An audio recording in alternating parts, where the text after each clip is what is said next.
Holidays-nale, adu namma GT Holidays da. GT Holidays, South India's #1 travel brand. You know you are special when you're with GT Holidays.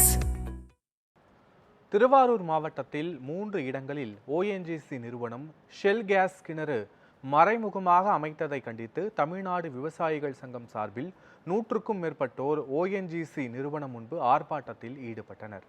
Thiruvarur, Thanjavur, Nagapattinam, Mayiladuthurai, Cuddalore மாவட்டத்தினுடைய ஒரு பகுதி, புதுக்கோட்டை மாவட்டத்தின் ஒரு பகுதியில் கடந்த காலத்தில் இந்த பகுதியில் வேளாண்மையை பால்படுத்தி பூமிக்கு அடியில் இருக்கக்கூடிய இயற்கை வளங்களை, இயற்கை வாயுகளை எடுப்பதற்காக மீத்தேன் திட்டம், ஹைட்ரோ கார்பன் திட்டத்தை எல்லாம் செயல்படுத்த ஒன்றிய அரசாங்கம் முயற்சித்த போது மிகப்பெரிய போராட்டத்தை நடத்தியதன் விளைவாக தமிழ்நாடு அரசாங்கம் 2020 தமிழக சட்டமன்றத்தில் காவிரி டெல்டா மாவட்டங்களை பாதுகாக்கப்பட்ட வேளாண் மண்டல பகுதியாக அறிவித்து தமிழ்நாடு சட்டமன்றத்தில் சட்டம் நிறைவேற்றப்பட்டிருக்கிறது.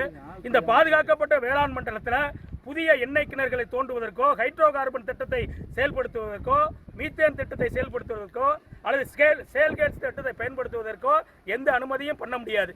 ஆனால் 2024-25 மத்திய அரசாங்கத்தினுடைய எரிசக்தி துறையினுடைய அறிக்கையில் என்ன வந்திருக்குன்னா, திருவாரூர் மாவட்டத்தில் திருவாரூர், பெரியகுடி, அன்னவாசநல்லூர் இந்த 3 இடங்களில் சேல் கேஸுக்கான ஆய்வு கிணறுகள் தோண்டப்பட்டதா அதிகாரப்பூர்வமான அறிக்கை என்பது வந்திருக்கு. எனவே இதை கண்டித்தும் பாதுகாக்கப்பட்ட வேளாண் சட்டத்தை மீறி செய்யப்பட்டிருக்கக்கூடிய இந்த செயல்பாட்டை கண்டித்து ONGC நிறுவனத்தின் மேல மாநில அரசாங்கம் சட்ட ரீதியான நடவடிக்கை எடுக்கணுங்கிறதுக்காக இன்றைக்கு தமிழ்நாடு விவசாய சங்கத்தின் சார்பில் இந்த கண்டன ஆர்ப்பாட்டத்தை நடத்திட்டு இருக்கு.